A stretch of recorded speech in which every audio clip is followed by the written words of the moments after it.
Hardcore Lies.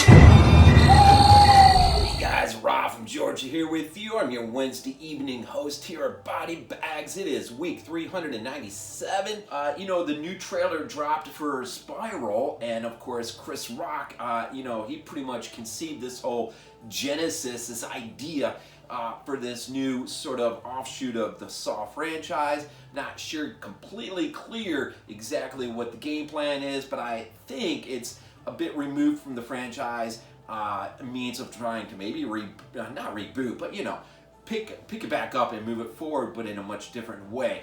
And so, anyways, it got me to thinking about the original. Now, I'm not a big Saw franchise guy. I really appreciated the impact that the original left on me, but which I have to say too. This whole entire torture porn, I guess, is partly as a result of the Saw franchise.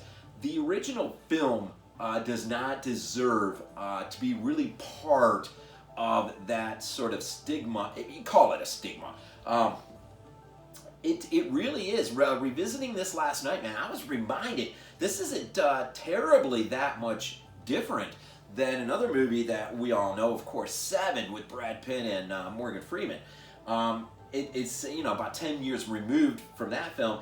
Dark, grimy, sort of almost noir-like.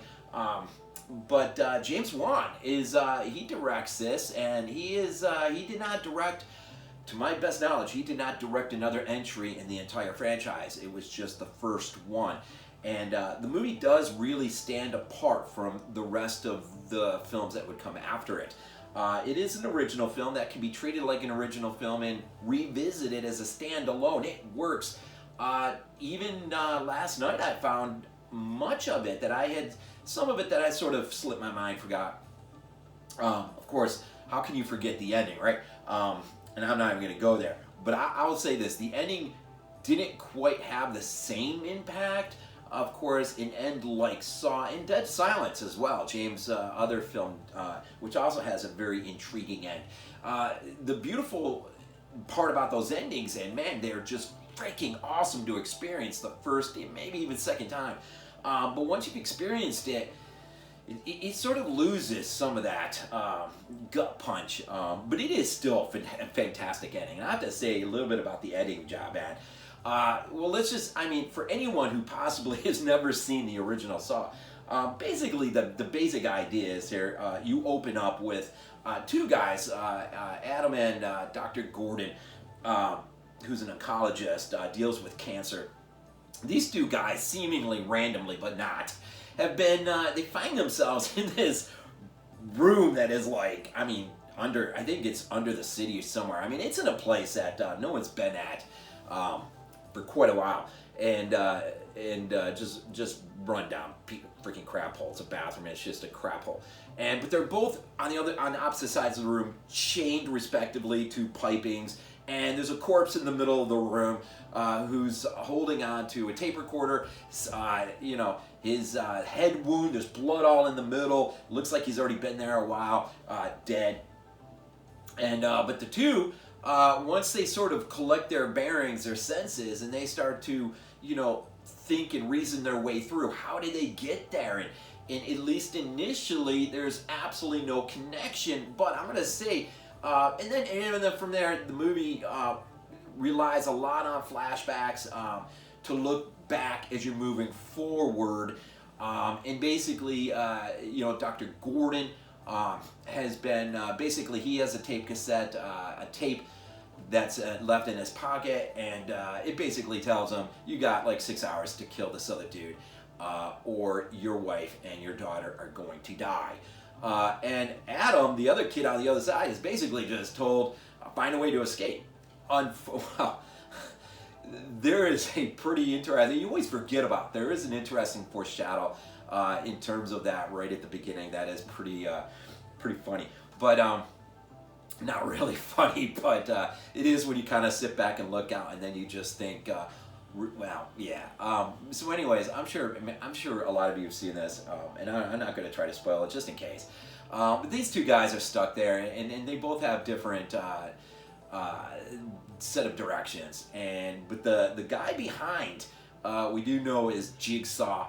And what really propels and motivates him is to he targets those who just don't who take life for granted, or he catches them in acts of sin or whatnot. And so, in a really morbid, twisted way, he tries to get them to have a newness of life, and to sort of fix what might be wrong, and to get back. And for Dr. Gordon, of course, part of the issue is he's carrying on an affair with his wife, and yet we see scenes that are supposed to suggest he has, well, not all of them, but a somewhat stable, loving relationship with his daughter. But there's, and his wife, but we do see it strained, and we do find out his sin. Adam has a sin as well, I'll just say this: Jigsaw is, high up, sort of the puppeteer who is directing and choreographing everything to his design. But he has someone who is helping him.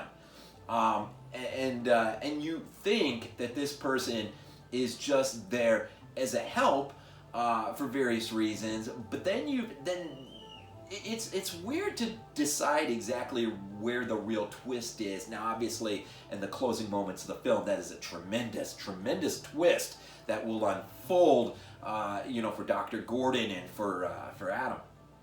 But I guess all I want to say, without really giving anything away, is, revisiting it last night, there's more to the original story.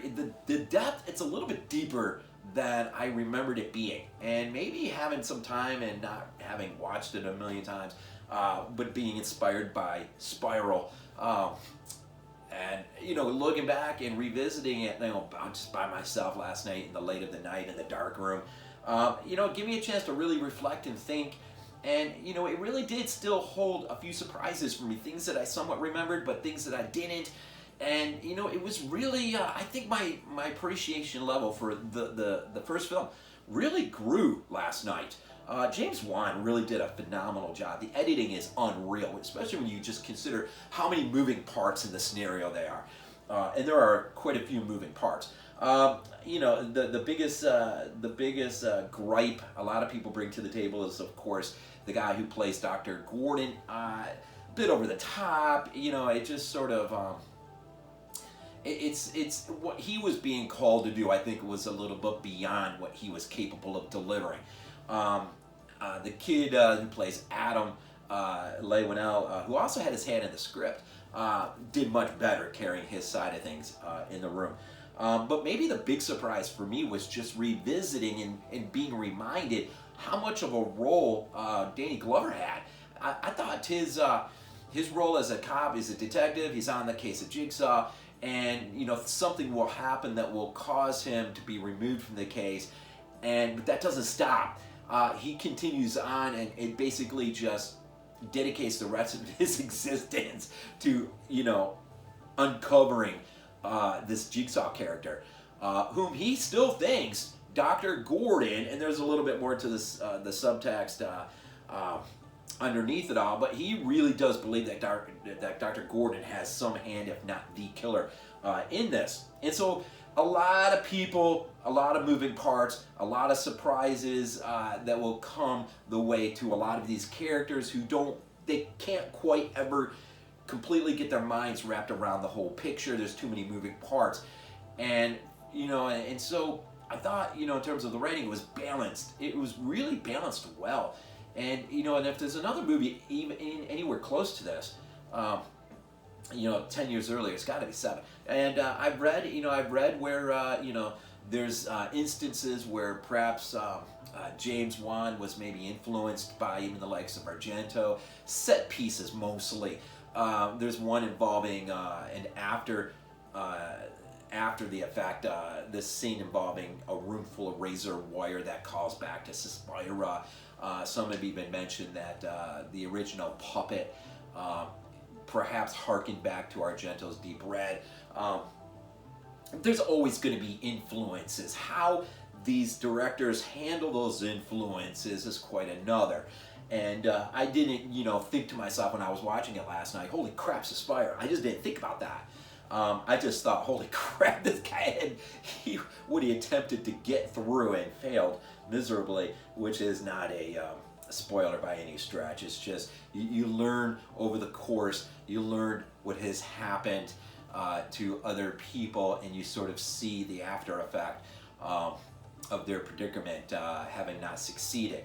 And that is something too that I read across, that initially, at least with this movie, there's a desire. Jigsaw has this desire for them to escape the trap, and I think over the course of the franchise, it became more about the trap taking center stage and owning the day. And very early on, it was about the chance at redemption, which, funny, I do this on Easter Sunday. Happy Easter to all you. And so there's a little bit of interesting symbolism rooted in this film in terms of just the idea of redemption, from going from that which was old into something much new, as we're about to do here soon with a new home, which we cannot wait to get into and start. It's just this opportunity to change things in our life, to do things differently than how we have been doing them, without necessarily going to the extremes of, at least in terms of metaphors, what we see a Jigsaw do in this film. But we can look at this, in a lot of different ways.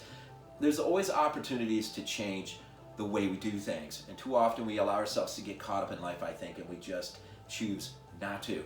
And so it was just interesting revisiting this thing, man. And I'd say if it's been a while, at least maybe for the sake of Chris Rock and Spyro, if you're getting psyched up as I am to go see that movie, I would say, at least from my point of view, I would say it's definitely worth going back and revisiting the original. I'm not going to go through the entire franchise just to get psyched for Spyro. I think, I think the first is enough for me. And then we'll wait, and I do plan on going to the theater to see this, so I do want to support Chris Rock in what he seemingly perhaps has been able to bring to this. It's going to be interesting. So James Wan, man, I think, of course we know it of late, Aquaman into Aquaman 2 apparently, but I think maybe my favorite film, I really do like Dead Silence, but I think my favorite film perhaps is the original Conjuring, I think maybe. But he's got a few, man. He's had a few where he's shown he has the innate ability to terrify us. And there are scenes in Saw, man. They creeped me out a little bit last night. Just a little bit.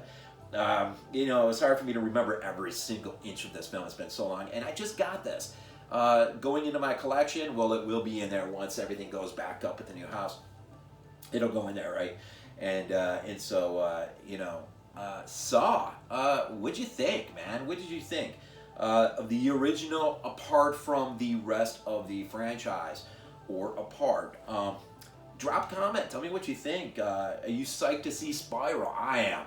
I'm very, very, very impressed by what I am seeing from Chris Rock just in the very early stages. I think it's pretty awesome, man, that he cares enough about the genre that he's going to step into the ring. And we'll see how he does. I'm looking forward to it. And I'm looking forward just to getting to a routine of getting back into the cinemas. I don't know about you. But, so at week 397, hopefully I'm good on my time here. Our random week, go with an original review. Has never been done. And, and just this sort of expectation for the new film Spyro from the Book of Saw. We'll see. We'll see what comes. But it's been a while.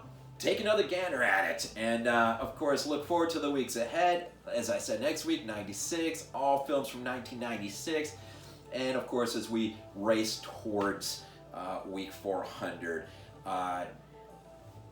all the appreciation and everything for the support that y'all generate for us and continue to watch. We just very, very, very much appreciate it. Happy Easter again, as I'm doing the review on Easter. It'll be dropped on Wednesday, of course, though. And as always, we end these things off with Go Bills. This is not a dream. Not a dream.